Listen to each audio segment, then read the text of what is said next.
Hello and welcome to Genex IAS. Last lecture में हमने discuss किया what is state and how to define a law. ठीक है, in today's lecture we are going to start the very fundamental right to equality. Okay, ये chapter कुछ ऐसा है sir कि यहाँ पर डिफिकल्टीज बहुत सारी आने वाली हैं। कॉन्सेप्ट बेस्ड चैप्टर है पूरा, इसलिए आई एक्सपेक्ट कि आप आंख दिमाग खुला रखेंगे और थोड़ा समझने की कोशिश करेंगे, क्योंकि being a teacher I have two options to either being very simple in teaching, कुछ सिंपल कॉन्सेप्ट उठा लूं, लक्ष्मीकांत जैसे किताबें पढ़ा दूं, काम खत्म हो जाए, बट उससे एग्जाम का एक भी क्वेश्चन सॉल्व नहीं हो पाएगा। Let me take certain examples. In 2021 UPSC have asked that in which article the right against arbitration and to move to supreme court is mentioned, and सभी ने आर्टिकल 32 क्लिक किया था। Right answer was article 14। ठीक है, इसलिए जो लिखा है वो सत्य नहीं है, बल्कि उसके पीछे बहुत कुछ छुपा हुआ है, क्योंकि constitution is very simple by language. एक लाइन लिख देते हैं खाली, राइट टू इक्वालिटी, बट हमें वो एक्सप्लेन करने और समझने में बहुत लंबा समय लगता है। जैसे कुछ क्वेश्चन मैं आपके सामने रखता हूं, उस क्वेश्चन को आप देखिए and then we will move in that direction only. ये कुछ क्वेश्चन आर्टिकल 14 पे हैं। Article 14 forbids class legislation but does not forbid reasonable classification. Examine this statement with reference to the test of proportionality as evolved by the judiciary in recent years. ये question तीन चीजों पे है। What is class legislation? Okay, what is reasonable classification? What is test of proportionality? ठीक है, और recent supreme court judgement के basis पे हमें इसे डिस्कस करना है। काफी टफ क्वेश्चन है, अच्छे खासे लेवल का क्वेश्चन है। नेक्स्ट अगर आप देखिए, the Indian concept of equality is not just a negative duty on the state to abstain from discrimination but a positive obligation to enable justice. Discuss the constitutional nexus between article 15 sub clause 4, article 16 sub clause 4 in achieving social equilibrium. यहां अगर आप देखें तो आपसे 3-4 question पूछा गया है। First was negative duty of state to obtain, what is negative duty of state to obtain, then what is justice with respect to article 15 sub clause 4 and 16 sub clause 4। ठीक है, नेक्स्ट अगर आप देखें, while article 14 and 15 provide the legal framework for equality, article 17 and 18 seeks to dismantle the socio-historical structure of hierarchy. Evaluate the success of these provisions in fostering a society of equals in contemporary India. ये सबसे difficult question है, जहां हमें ये बता रहा है कि आर्टिकल 15 और 16 क्या कहता है, बट 17 और 18 का क्या पर्पस है, how 17 and 18 is responsible for social justice and how that is eliminating hierarchy in today's equal word और कंटेम्प्रेरी वर्ड। ठीक है, मतलब ये सारे क्वेश्चन उस टाइप के हैं जिसके लिए बहुत डीप अंडरस्टैंडिंग आपको होनी चाहिए, क्योंकि कॉन्स्टिट्यूशन तो बड़ा सिंपल कह देता है राइट टू इक्वालिटी, है ना, बट इस लेवल पे जाके अगर आपको लिखना है, ये सभी पीवाईक्यूज हैं, कुछ पीवाईक्यू से मैच हो रहे हैं, कुछ कोर कॉन्सेप्ट से डील कर रहे हैं। जैसे कि आज हम समझते हैं हमारी सोसाइटी का सबसे प्राइमरी इशू हमारे सामने क्या है, the very first is reservation concept. हर रोज कोई ना कोई इशू सामने आ ही जाता है। तो we are going to understand why reservation, why special provision for women and children and how that defines the real nature of state. Okay, सबसे डिफिकल्ट चैप्टर है। Let's start with a simple example. ठीक है, I expect a deep sincerity from you in this chapter, क्योंकि ये chapter ऐसा है जहां पे पर्सनल इंटरेस्ट बहुत सारा इन्वॉल्व हो जाएगा। If someone belongs from general category, they will oppose the concept of reservation. If someone belongs to other categories, they will support the concept of reservation. हमें कॉन्स्टिट्यूशनल प्रोविजंस को समझना है, ना कि क्लास में उसका डिस्प्यूट क्रिएट करना है। ठीक है, बिल्कुल डिस्कशन होगा, but discussion should be healthy, not to target any community और एनी क्लास। ओके, क्योंकि चैप्टर ऐसा जब आप पढ़ेंगे आगे तो आपको चीजें धीरे धीरे पर्सनलाइज होने लगेंगी।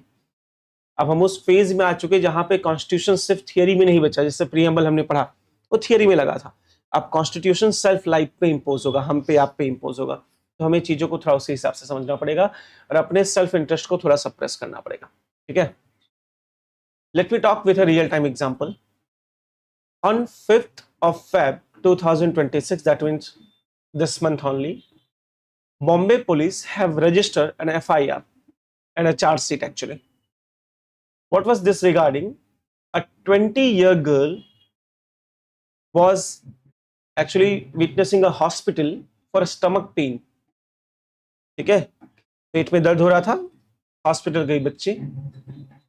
जब टेस्ट किया गया तो हॉस्पिटल स्टाफ को पता चला कि she is pregnant by 5 months. So it was not a stomach pain, it was a pregnancy pain of 5 months. Immediately the hospital staff informed the police, क्योंकि ये केस ऑफ रेप माना जाता है। Police started investigation and they took sample of 17 people living in vicinity of that girl. जो आसपास रहते हैं उनके 17 लोगों का सैंपल कलेक्ट किया गया, DNA sample, to match with the child, actually who is responsible. But why to take sample? क्या महिला को नहीं पता था? Here the twist came. Women was a mentally challenged child, कुछ मेंटल इश्यूज थे। She was mute, वो बोल नहीं सकती थी, सुन नहीं सकती थी। एक महिला जो कि मेंटली बनने का बच्ची है, मेंटली चैलेंज्ड है, बोल नहीं सकती, सुन नहीं सकती, वो आइडेंटिफाई नहीं कर पा रही थी कि किसने उसके साथ क्या क्या किया है। After intensive counseling, she identified 2 people कि they done wrong with her. दोनों को अरेस्ट किया गया।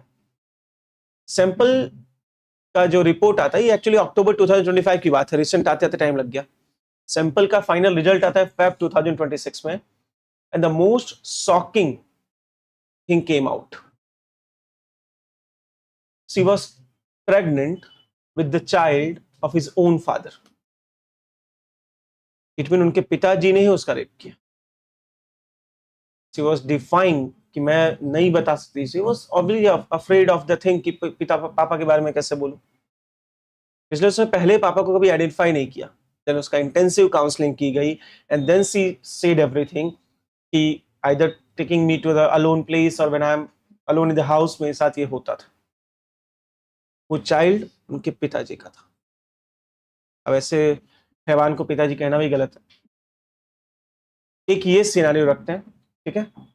एक another scenario, a women, she was in relation with a man, relationship में थे दोनों, ठीक है। But man denied to marry and women filed a rape case against man. हमारे यहाँ ये रेप केस के चार्जेस हैं। If a man promises to marry and he defy to marry, then उस पर रेप केस के चार्जेस लगते हैं। Both the cases are case of rape only, isn't it? तो अगर लॉ की दृष्टि से देखा जाए तो दोनों अक्यूज को सेम पनिशमेंट मिलनी चाहिए, the father or the boyfriend. Am I right or wrong? Law is very clear in this. But do you think by pronouncing same judgment to both will be a justice? No doubt law will prevail. But did we serve the justice? एक mute, def, mentally challenge बच्ची, एक normal relationship वाली बच्ची जहां पे promise तोड़ा गया है, यहां पे तो सब कुछ तोड़ दिया गया है। They are not in the same circumstances. So if you talk about equality or the classical equality, what we study, classical equality says in the eyes of law everyone is same, no one will have special privileges. देखिए बेटा, चीजों को समझना बहुत important है। अगर आपको सच में, इफ यू एडमायर मी, आपको ऐसा लगता है कि सर के जैसा कुछ बनना है, तो मैंने हमेशा लाइफ में एक चीज की है, कुछ चीजों को बहुत डिटेल में समझने की कोशिश की है, ऐसे ऊपर ऊपर से नहीं पढ़ा। कल मुझे 7 सालों बाद मेरे एक बच्चे का फोन आया फ्रॉम राजस्थान, एंड उन्होंने छोटे भाई की तैयारी कराई थी। ही सडनली सेड कि सर हैं तो किसी और से क्यों कराना। Obviously he has lot of options in Delhi, in Rajasthan. He is a rich person by the way, कोई फाइनेंशियल क्राइसिस भी नहीं है। Still he chose me after 7 years. बहुत डिसिप्लिन बच्चा है, बहुत अच्छी फैमिली है।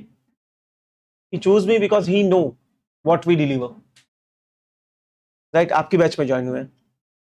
कि मराठी करके। And I expect from you the same. अगर आप पढ़ने बैठे हैं तो चीजों को इस तरह पढ़िए कि आप कुछ सीख पाए जिंदगी में लिखने के सिवाय, है ना। तो as we said, both in the hand in the eyes of law should be equal, should be treated equally, but this is not justice, and hence we need to understand what is the concept of equality. As article 14 clearly said, state should not discriminate anyone. State किसी के साथ कोई भेदभाव नहीं करना चाहिए, ठीक है। आर्टिकल 14 सबसे सिंपल रिटन आर्टिकल में से एक है, एक लाइन में आर्टिकल खत्म हो जाता है। मैं आपको ओरिजिनल लैंग्वेज एक बार दिखा देता हूं, you will realise.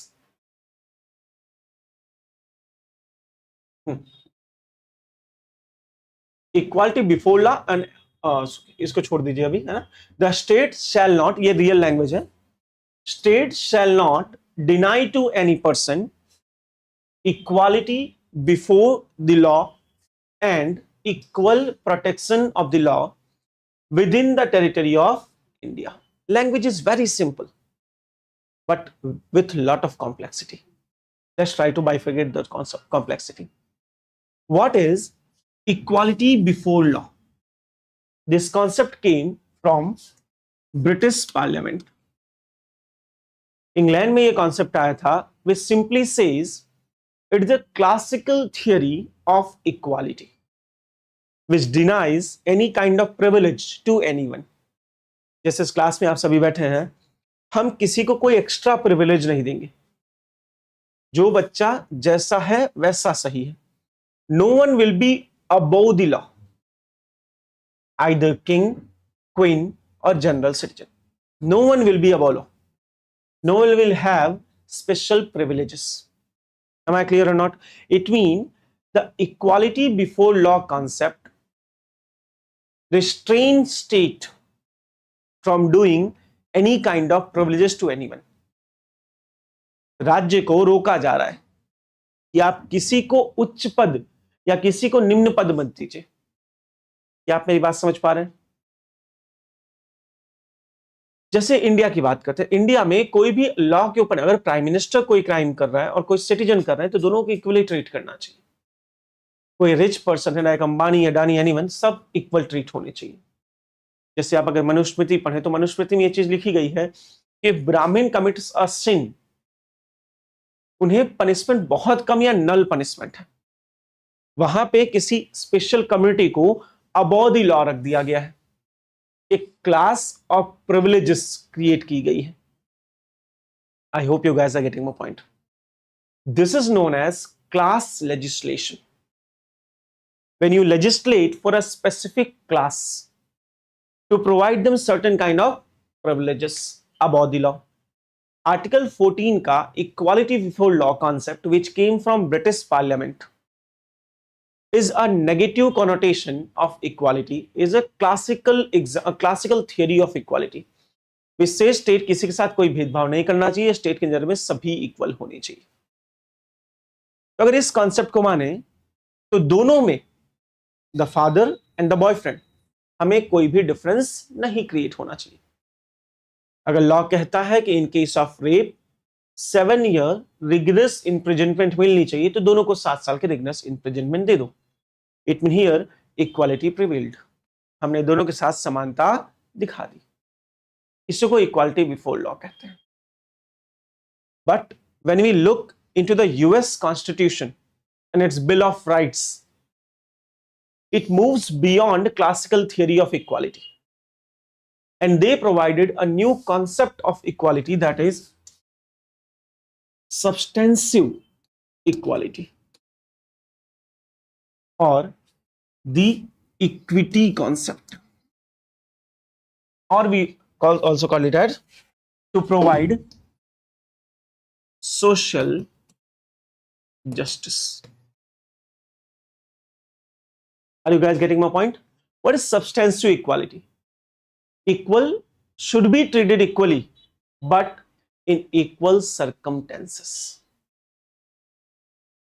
A boy having a physical relation with his girlfriend when they were in relation is not a same circumstances where a father is raping her daughter, isn't it?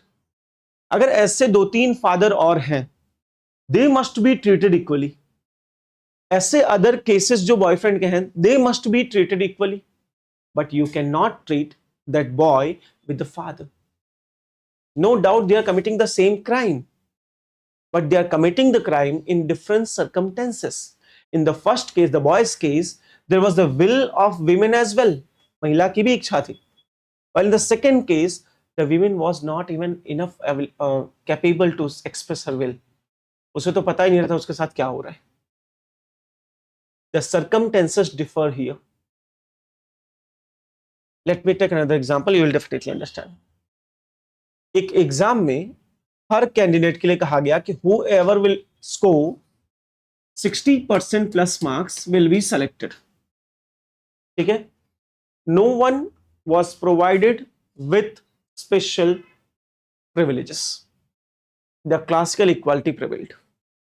We also call them as liberals. अगर आपको याद हो, John Stuart Mill, Locke, Hobbes, Rousseau, Kant, ये सब liberals में आते हैं. ठीक है? तो liberals says no one should have special privilege, क्योंकि ब्रिटेन का सबसे बड़ा प्रॉब्लम ये था सर, ब्रिटेन में बहुत सारी प्रिविलेजेस क्लास थी, जिसको द क्लास ऑफ लॉर्ड्स कहते हैं. इवन आज भी है. उनका जो राज्यसभा है, upper house, the house of lords, जहां पे लैंडलॉर्ड बैठते हैं, रिच लोग बैठते हैं, चर्च के पादरी बैठते हैं, and they have lot of special privileges. तो ब्रिटेन को सबसे पहले प्रिविलेज्ड क्लास या क्लास लेजिस्लेशन खत्म करना था, इसलिए उन्होंने क्लासिकल थ्योरी को एक्सेप्ट किया, इक्वालिटी बिफोर लॉ. ठीक है? Let me explain again then the same concept. Let's suppose in the classroom or the students who are attempting this test, 6 of them are specially abled. हो सकता है. 4 of them are pregnant women. Some of them belongs to very depressed class, जिनको कभी education का कोई right नहीं दिया गया. But you are saying 60% is the cap. Above that, pass. Below that, fail. We are imposing equality. But did you impose justice?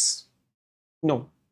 If there must be justice, so what we should have done, for specially abled person, the cutoff should be 30 to 40%.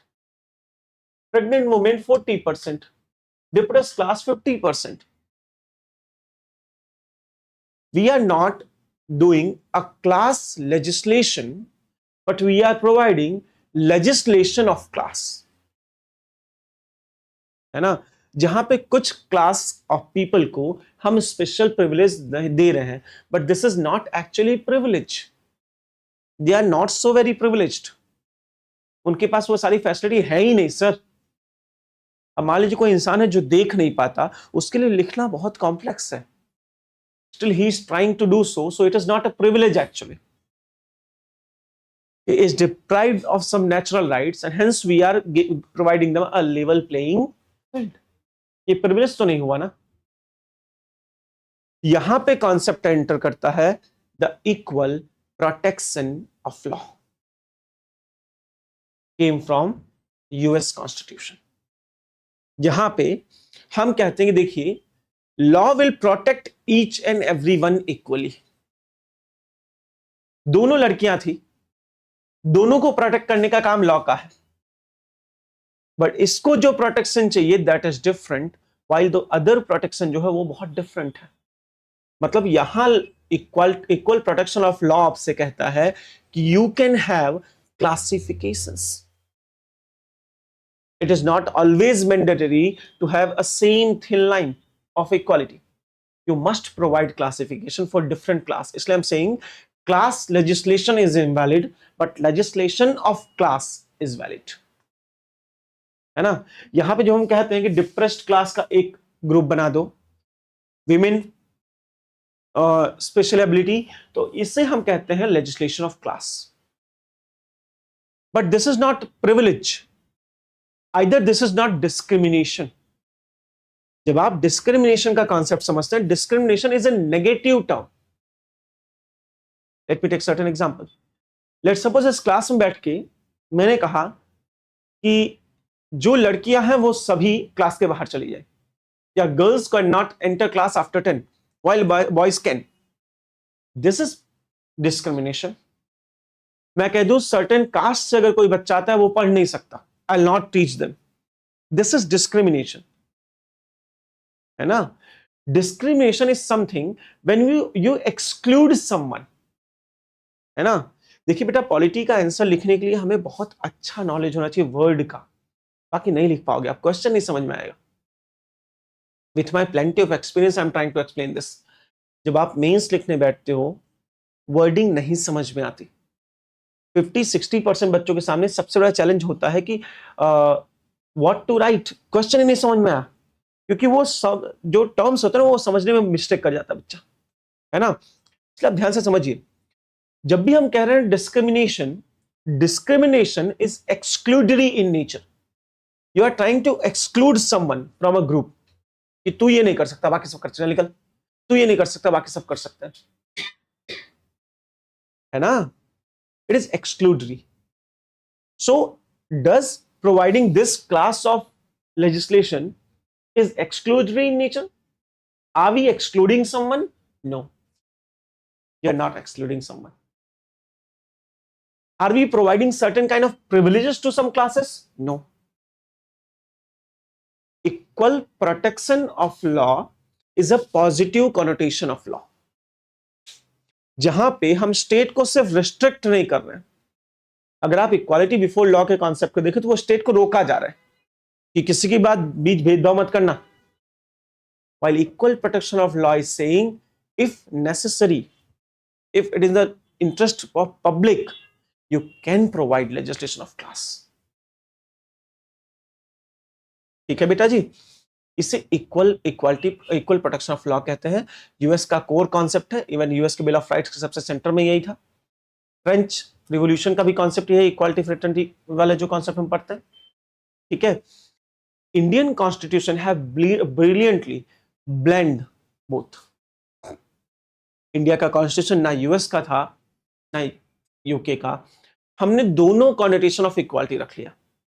हमने कहा state shall not discriminate. अब language देखिए, आप समझ पाएंगे। State shall not deny, यहां पर discrimination शब्द का यूज ही नहीं किया गया है, क्योंकि we are not talking about classical equality. State shall not deny any person equality before the law. मतलब हम कह रहे हैं किसी को कोई प्रिविलेजेस मत देना, सब लॉ के नजर में इक्वल होने चाहिए। और इसी कॉन्सेप्ट को एवी डाइसी ने एक्सप्लेन किया, बहुत फेमस ही है इंडिया के कॉन्स्टिट्यूशन में बहुत ज्यादा। यूके के कॉन्स्टिट्यूशनल एक्सपर्ट माने जाते हैं एवी डाइसी। इंडिया को लेकर बड़े क्रिटिकल है, बहुत अच्छी बात नहीं की इंडिया के बारे में। इनका मानना था India will never exist as a nation, but we proved them wrong, even we proved entire globe wrong. A V Dicey have consolidated this concept, which he called it as rule of, ठीक है। Dicey कहता है कि जब किसी के पास कोई special privileges ही नहीं होंगे, लॉ के सामने सभी इक्वल होंगे, it mean state can not act arbitrary, अपनी मर्जी से। जैसा कि मैंने आपसे बताया था कि मैं ऐसा कह दूं कि 10 बजे के बाद मैं क्लास में किसी को नहीं आने दूंगा, that is obviously a good classification, but I am saying अगर लड़के आए तो चलेगा, लड़के आए तो नहीं चलेगा। This is arbitrariness. On what basis we are talking about, isn't it? Rule of law says कि person should not rule, king is not the law, even king is also below the law, ठीक है। किसी राजा या किसी व्यक्ति या किसी सरकार की गवर्नमेंट नहीं होनी चाहिए। गवर्नमेंट हो सकती है, गवर्नेंस नहीं होना चाहिए, right. The rule must be of law, not a person. Why? Because person have arbitrary powers. आप किसी भी पर्सन का रूल कहोगे तो कोई भी आर्बिट्ररी काम कर सकता है। आर्बिट्ररी मतलब मनचाहा, जिसका कोई रैशनल, कोई लॉजिक ना हो, ठीक है। आई होप आप समझ पा रहे हो। और यहीं से डाइसी ने रूल ऑफ लॉ को प्रोफाउंड करके इक्वालिटी बिफोर लॉ बताया, जहां पर उसने कहा कि इंडिया में कोई किसी के साथ भेदभाव नहीं होने वाला है। चलिए, it is the first chamber of protection. Problem कहां आती है? कॉन्स्टिट्यूशन की दुनिया में equal protection of law and equality before law, इन दोनों को एक दूसरे के अपोजिट माना जाता है। सबसे बड़ा इशू ये है। हर बार पूछा था what is the difference between difference, what I understood from the constitution that they are not opposite of each other, even they can not serve their purpose without each other. According to me, what our constitutional makers were thinking, that India should adopt a blend of two concepts.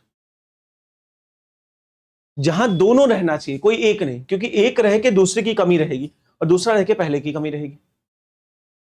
तो मेरे हिसाब से there is no kind of struggle between both concepts, but they are contemporary, they are actually complementary to each other. इनमें कोई struggle है ही नहीं। आप किसी को तब तक समानता नहीं दे सकते जब तक क्लासिकल इक्वालिटी ना इंपोज हो।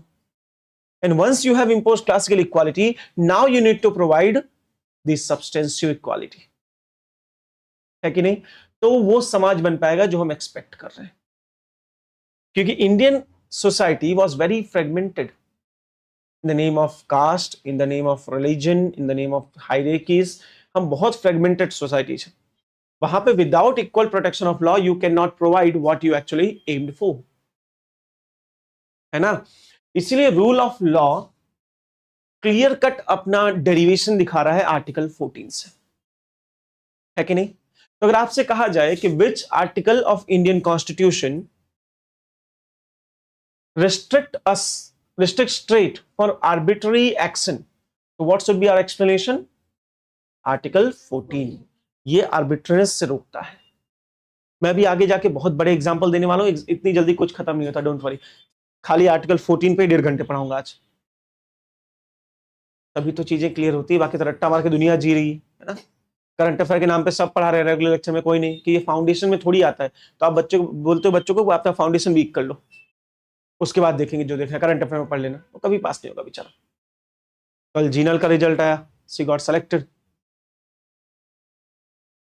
देखिए जीनल का रिजल्ट एक क्लासिकल एग्जांपल है व्हाट पेशेंस कैन पे।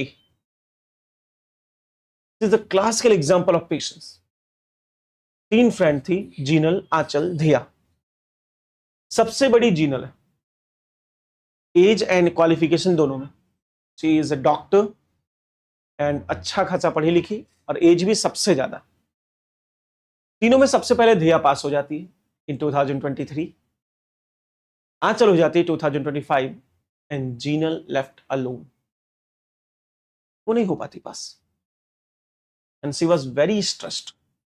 कोई भी होगा ना सर, मैं सबसे बड़ी हूं, मैं सबसे एजुकेटेड हूं, मैं ही नहीं हो रही, बाकी सब हो रहा है।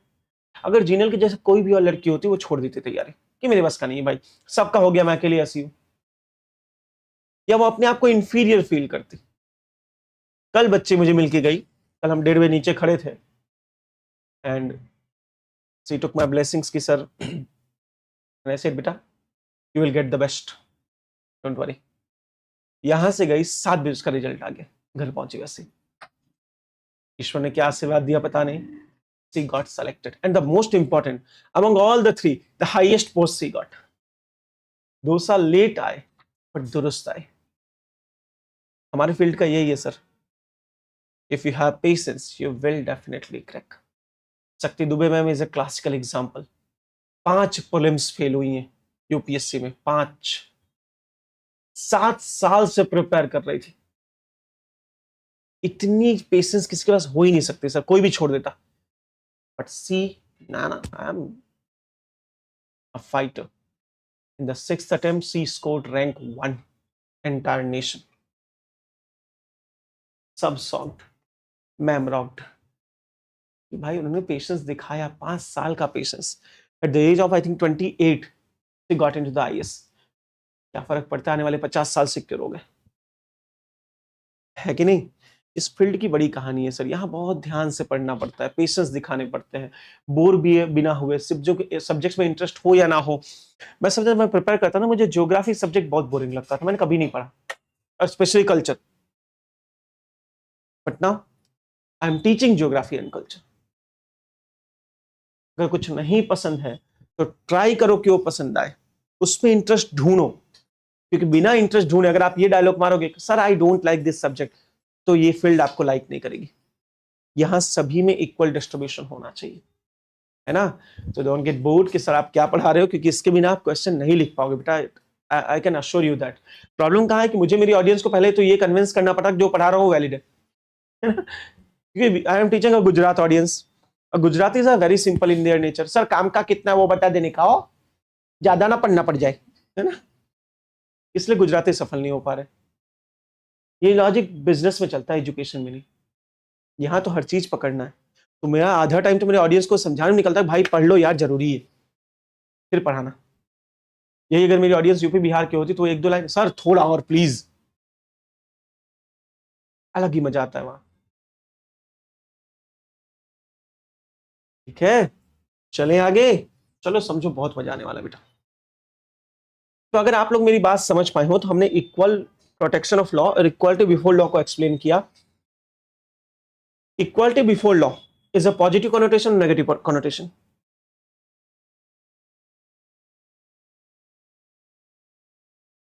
हाँ जी, હા એસી તમારો ધોવાય છે नहीं सर, અમારી નથી કયો આવવાની। ફ્લોર થર્ડ ફ્લોર છે। થર્ડ ફ્લોર માંથી પાણી આવે બની છે બધાની એસી ઉપર જ હોય, તો કોઈ બીજું હશે, અમારી એસી બધી ચાલુ જ છે અત્યારે। હા, યસ, इक्वालिटी बिफोर लॉ।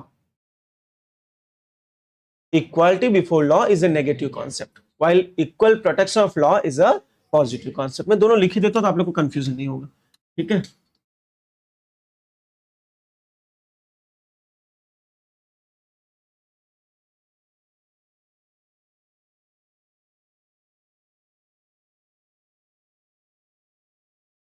ठीक है। ये कॉन्सेप्ट आ रहा है यूके से। ये क्लासिकल इक्वालिटी का कॉन्सेप्ट है। ये नेगेटिव ऑब्लिगेशन है, ठीक है, अब्सेंस ऑफ प्रिविलेजेस है, ठीक है। while this concept came from USA, it is substantive equality, it is positive obligation of state, it provides legislation of class, it provides legislation of class, not class legislation।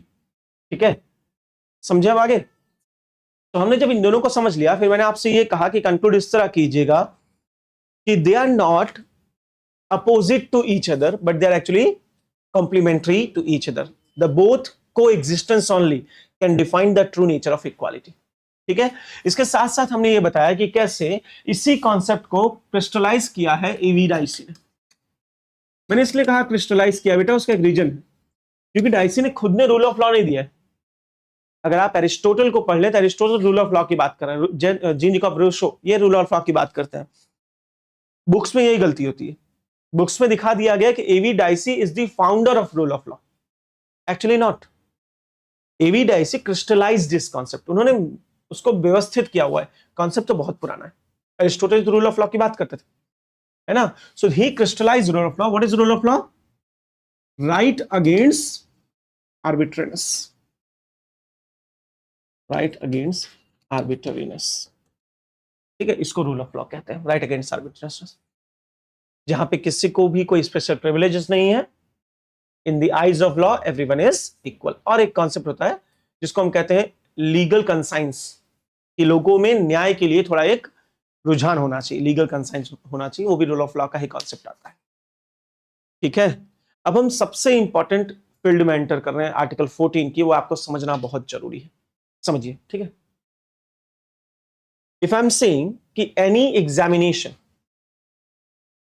If general category scores, general scores 101, he will get selected, OBC at 90, SC at 80, ST at 75, women at 95। अगर हम ऐसे कोई classification कर रहे हैं, ठीक है, the very question is on what basis you classified this, ये आपने ग्रुप्स किस बेसिस पे बनाए हुए हैं, है ना। Even is our constitution is allowing that, क्या कॉन्स्टिट्यूशन इसको अलाउ करता है कि आप ऐसे क्लासिफिकेशन कर पाए? आंसर इतना इजी नहीं है, समझिए। जब हम कहते हैं किसी को कोई प्रिविलेजेस नहीं होना चाहिए और आप किसी सर्टेन ग्रुप को दे रहे हो, तो ऑटोमेटिक अगेंस्ट इक्वालिटी हो गया। तो यहां पे एंटर करता है सुप्रीम कोर्ट का judgment. In various cases, not one, West Bengal cases, कितने सारे केसेस में सुप्रीम कोर्ट ने एक्सप्लेन किया हुआ इस कॉन्सेप्ट को कि जब भी हमें किसी को कुछ स्पेशल, किसी ग्रुप को स्पेशल देना है, that must be based on rational classification. Second बेटा, पहले बोर्ड बहुत ज्यादा हिल रहा है, इसको लॉक कर दो। इस रैशनल क्लासिफिकेशन,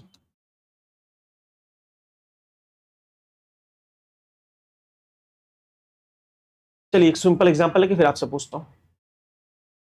आप मुझे बताइए, अगर कोई लड़का है and he commits rape, but his age is 17 years and 6 months. Should we punish them? Sir? As per the law? No. Why? Sorry?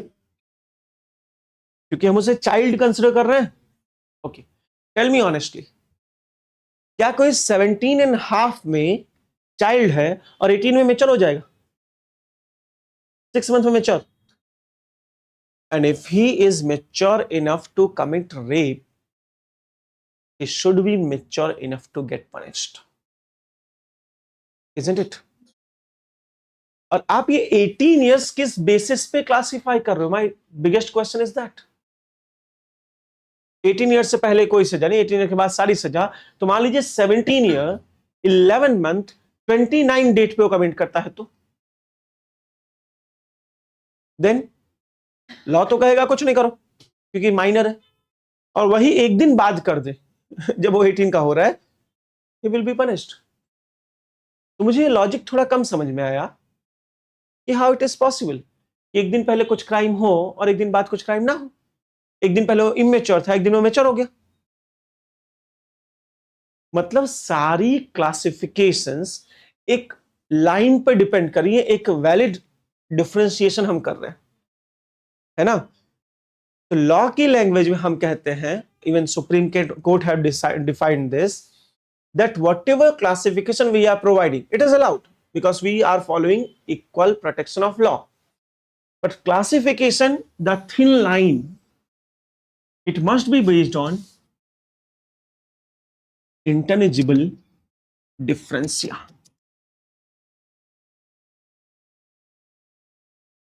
अब जो भी क्लासिफिकेशन करे वो इंटेंजिबल डिफरेंसिया पे बेस्ड होना चाहिए। मतलब यहां पे एक नेक्सस दिखना चाहिए हमें। किस चीज का nexus? The classification and the purpose of law. ये लॉ जिस चीज के लिए बनाया गया था और जो हम क्लासिफिकेशन कर रहे हैं, क्या ये दोनों वैलिड है? क्या वो क्लासिफिकेशन लॉ का पर्पस सर्व कर पा रहा है? फिर भी नहीं समझ में आया? चलिए लेट मी एक्सप्लेन अगेन। हासिल हो ऐसे एग्जांपल्स आप लोगों के लिए। इंडिया में एक सिंपल सा मेथड है कि at certain level if you want to enter in government job you will get reservation, certain category will get reservation. कोई इशू नहीं है, इतना तक समझ में आ गया। यहां हमने स्पेशल प्रिविलेजेस दिए, it is not actually privilege. एक डिस्क्रिमिनेशन को आप दूर कर रहे हो, हिस्टोरिकल इनजस्टिस को, कोई प्रिविलेज नहीं है, ठीक है। आपने दे दिया, वो सर्विस में आ गया है, एक दूसरा बच्चा भी सर्विस में आया। अब क्या प्रमोशन में भी रिजर्वेशन हो? क्योंकि अब तो आप सेम लेवल पे आ गए हो। तो प्रमोशन में रिजर्वेशन हो या ना हो, ये अपने आप में एक क्लासिफिकेशन है।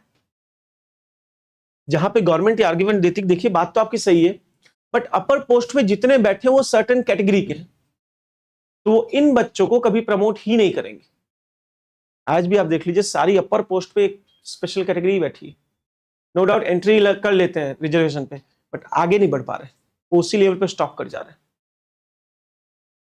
है ना, क्योंकि प्रमोशन में कोई सपोर्ट ही नहीं करता।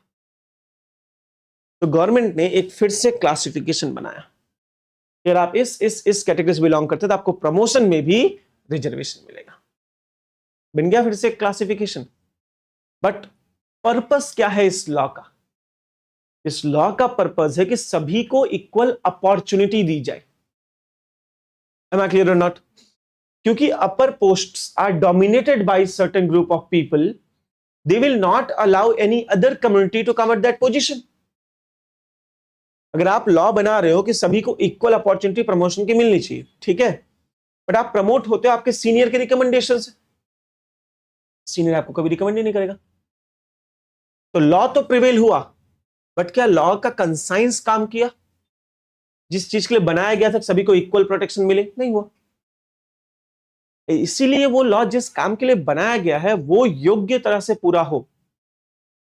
For that purpose we have classified, we have drawn a thin line based on intangible differentia. एक ऐसा क्लासिफिकेशन जो कि रैशनल हो, जो कि लॉजिकल हो, डेटा बेस्ड हो, फैक्ट बेस्ड हो, हवे में बात ना हो। और अगर हवे में कर ली ये आर्बिट्री हो गया। चलिए मैं एक और सिंपल एग्जांपल समझाने की कोशिश करता हूं। इसी क्लास का एग्जांपल लेते हैं कि 10 बजे लेक्चर स्टार्ट हो रहा है, 10 से पहले आने वाले सभी बच्चे क्लास में एंटर करेंगे, 10 के बाद आने वाले कोई भी बच्चे क्लास में एंटर नहीं करेंगे। क्या ये क्लासिफिकेशन रैशनल है? इक्वालिटी ये तो भाई है ना, ये इक्वालिटी का कॉन्सेप्ट है। But I used my description, मैंने अपना दिमाग चलाया, मैंने कहा देखिए जो भी बच्चे हैं वो बहुत दूर से ट्रैवल कर रहे हैं, पब्लिक ट्रांसपोर्ट्स का यूज करते हैं लाइक बस, रिक्शा और एनी अदर मोड, डेफिनेटली उनका टाइमिंग उतना फिक्स नहीं हो सकता जितना एक सिंपल स्टूडेंट का होगा। तो अगर कोई पब्लिक ट्रांसपोर्ट का यूज करके 20 या 25 किलोमीटर से ज्यादा दूर से आ रहा है तो उससे मैं 10 मिनट्स का रिलैक्सेशन दे दूंगा, वो 10 तक क्लास में एंटर कर सकता है। बट जो बच्चे पर्सनल व्हीकल से आ रहे हैं उन्हें ऐसा कोई रिलैक्सेशन नहीं मिलेगा, ठीक है। सेकंड सिनेरियो, सेम टीचर कोई और पढ़ा रहा है, उन्होंने सेम 10 बजे रूल लगाया, पर उन्होंने कहा देखिए जो भी स्पेशली ऐसे लड़के हैं, लड़के boys, they will not be allowed after 10 while girls will be allowed after 10। क्या ये क्लासिफिकेशन सही है? काम तो दोनों में सेम कर रहे हैं, किसी एक कैटेगरी को थोड़ा प्रिविलेज, यहां पे किसी एक कैटेगरी को थोड़ा स्पेशल प्रिविलेज, बट यहां आपने जो क्लासिफिकेशन किया वो लॉजिकल नहीं है, उसमें कोई रैशनल नहीं है, उसमें कोई फैक्ट या प्रूफ नहीं है। इसलिए this legislation is invalid, it is arbitrary in nature, isn't it? While this legislation is based on a very clear fact, on a very good sense and intangible differentia, hence it is valid। मतलब ये जो classification हुआ ये था reasonable classification, isn't it? ये reasonable था, जबकि ये हो गया this is arbitrary classification, this is regional classification। Regional classification must be based on intangible differentia of rational। क्या आप समझ पाए हैं? अब अगर आपसे कोई कहता है कि क्या रिजर्वेशन वैलिड है, यू से एब्सोल्युटली वैलिड है। व्हाई? बिकॉज ये एक क्लासिफिकेशन पे बेस कर रहा है, एक रीजनल है, एक नेशनल है। रैशनल इज एक हिस्टोरिकल इनजस्टिस हुआ है, एक बहुत डीप इनजस्टिस, ग्रेव इनजस्टिस हुआ है किसी सोसाइटी के साथ। हम उसी को, चलिए एक सिंपल एग्जांपल बताऊं, आप लोग शॉक ना हो बताइएगा। ST community and SC community में एक बहुत फेमस बीमारी है, ज्यादातर लोग इससे ग्रस्त हैं। Which disease is that? Online भी कोई, मैं ऑनलाइन भूल ही गया नहीं इन बच्चों को, एक सेकंड ना। Good morning Naved, Aditya good morning, Deepal good morning, Rashmi Rathi प्रणाम बेटा। अच्छा मानव, ओके, अच्छा जिसकी बात कर रहे थे मानव राठी, दीपल नेगेटिव, ओके। अब आप लोग बताइए, which disease is very common in especially ST and SC community? No idea? Sickle cell anemia। Sickle cell anaemia एक बीमारी है, ब्लड की बीमारी है, जहां पे ब्लड क्लॉट बड़े हो जाते हैं। ये हर SC/ST कम्युनिटी में बहुत कॉमन बीमारी है। Even government is trying so hard कि इससे बाहर, क्योंकि हार्ट अटैक ऐसे बहुत सारी प्रॉब्लम्स आ रही है। तो why in SC and ST community only? पता है किसी को बायोलॉजी का कितना रैशनल होता है? यस, जीन्स का कोई फर्क नहीं पड़ता सर इसमें। तो जीन्स किसी कम्युनिटी के थोड़ी होते हैं genes. Because we did this, we as a human society did this. एक समय इंडिया में शूद्र जिन्हें कहा जाता था, they do not even have right to eat. वो फ्रेश मीट नहीं खा सकते थे। What they can eat? जो कैटल्स मर जाते थे उनकी डेड बॉडी खाने का सिर्फ और सिर्फ राइट था इनके पास, और कुछ नहीं। समटाइम सड़ी हुई डेड बॉडी। ये भूख बहुत बेकार चीज होती है सर, ये डॉक्यूमेंटेड चीजें हैं। Indian SC and ST community have always not preferred, actually have forced to eat dead and decaying cattles. क्योंकि बाकी सारे फूड पे तो कंट्रोल था सर्टेन कम्युनिटी का, उन्होंने राइट डिनाई कर दिया गया था। यही जो डेड एंड डिकेज कैटल्स है ना sir, they are responsible for this disease. तो आज श्राप है सारे ST/SC कम्युनिटी पे ये डिसीज। क्या उन्होंने खुद ने ली? नहीं sir, we forced them as a society to live in sickle cell anemia। बहुत क्रिटिकल बीमारी होती है बिकॉज सोसाइटी ने इनजस्टिस किया हुआ है। सर अगर आप चलते हो रोड पे तो आपको अपने पीछे झाड़ू बांध के चलना पड़ता है, कहीं आपके पद चिन्ह किसी पे ना पड़ जाए। कितने ऐसे मंदिर है, इंक्लूडिंग वाइकॉम सत्याग्रह में पढ़ा है, ऐसे कितने मंदिर थे कि मंदिर में घुसना तो अलाउड ही नहीं था, मंदिर के आसपास के रोड पे नहीं चल सकते तुम। And in the modern democratic world we talk about equality। कि आओ ना मेरिट की बात करते हैं। You are talking about merit, who denied entire community of 40-50% population of their very right, and you are talking about equality and merit। हमें ये historical injustice कम करना है। ये जो परमानेंट चेंजेस आ चुके हैं, like sickle cell, like DNA damage, like Alzheimer, memory loss, low IQ, इसे correct करना है। And to correct this, we must follow a reasonable classification for certain group of people if they belong to certain caste, isn't it? And इसी के basis पे reservation का पूरा classification किया। तो रिजर्वेशन का क्लासिफिकेशन नॉट एब्स्ट्रैक्ट और arbitrary, is based on historical facts, figures and class and rational. इसलिए हम इसे कहते हैं it is an intangible differentia. क्या आप ये इंटेलिजेंट डिफरेंशिया का कॉन्सेप्ट समझा बेटा? क्योंकि ये सबसे डिफिकल्ट है समझना। सब बोलते क्या लेके आए सर इंटेलिजेंट, ये कुछ नहीं है, ये एक थिन लाइन है जो हम बना रहे हैं, बट ये लाइन अपनी मर्जी से नहीं बन जानी चाहिए। इस लाइन को करेक्टनेस जरूरी है, इस लाइन में सब्सटेंसिव जस्टिस दिखना चाहिए, because this very line is an example of equal protection of law. ये लॉ इक्वली सबको प्रोटेक्ट कर रहा है। M I clear? 100%। आर्टिकल 14 हमें ये चीजें एक्सप्लेन करता है कि what is equality in Indian context. ठीक है बेटा, 14 पे मेरे हिसाब से आपको ठीक ठाक क्लियरिटी आ चुकी होगी। ऐसा तो कुछ नहीं समझ में आया, सब ऊपर से गया। 100%। ओके देन, अब क्वेश्चन देखें एक बार। अब देखिए आप लोग लिख पाएंगे कितने लिख पाएंगे। Article 14 is forbid class legislation. Article 14 class legislation को फॉरबिड करता है। यस, क्यों? क्योंकि ये किसी को स्पेशल प्रिविलेज की बात नहीं करता है। What is class legislation? Providing special privilege to certain class, उसी को हम class legislation कहते हैं। ठीक है, but does not forbid regional classification, reasonable classification। क्या हम एक्सप्लेन कर पाएंगे? What is reasonable classification? Based on intangible differentia, that is rational, fact based and not arbitrary या non arbitrary। ओके, लिख पाओगे आप इसको?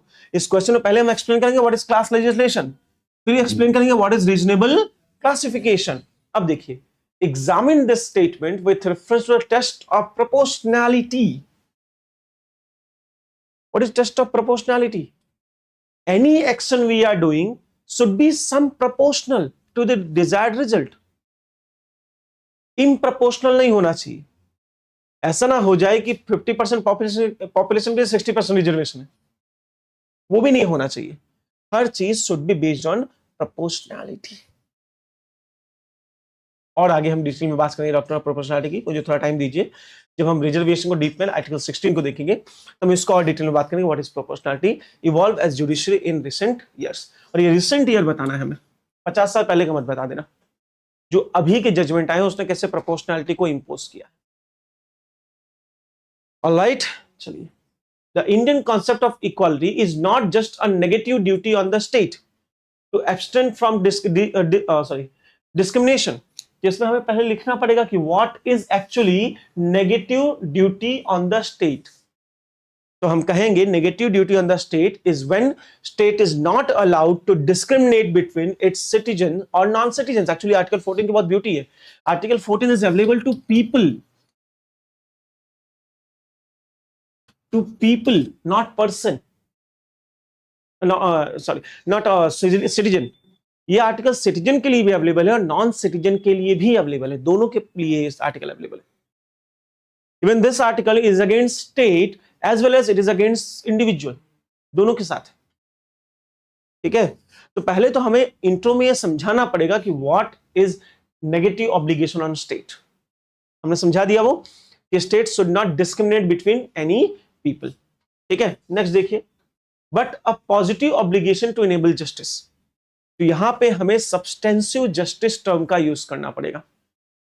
That we are not only focusing on the UK's concept of equality before law, but we have imbibed the USA's substantive justice concept, that is equal protection of law, treating alike in like circumstances. एक circumstance में एक जैसा treatment, different circumstances में different treatment.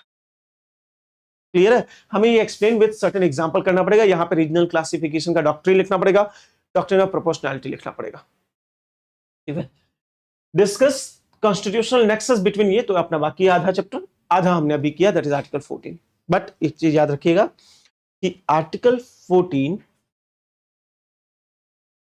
कहीं भी exceptions को मना नहीं कर रहा. मतलब equality is not absolute right. There are certain exceptions in article 14. वो एक्सेप्शंस हमें काफी बार पूछे गए हैं. एक्सेप्शन नंबर 1 जो कि लगभग हर कंट्री में प्रिवेल है, हमने इंडिया में भी लाया. स्पेशली हमने ये कॉन्सेप्ट यूके से कॉपी किया है.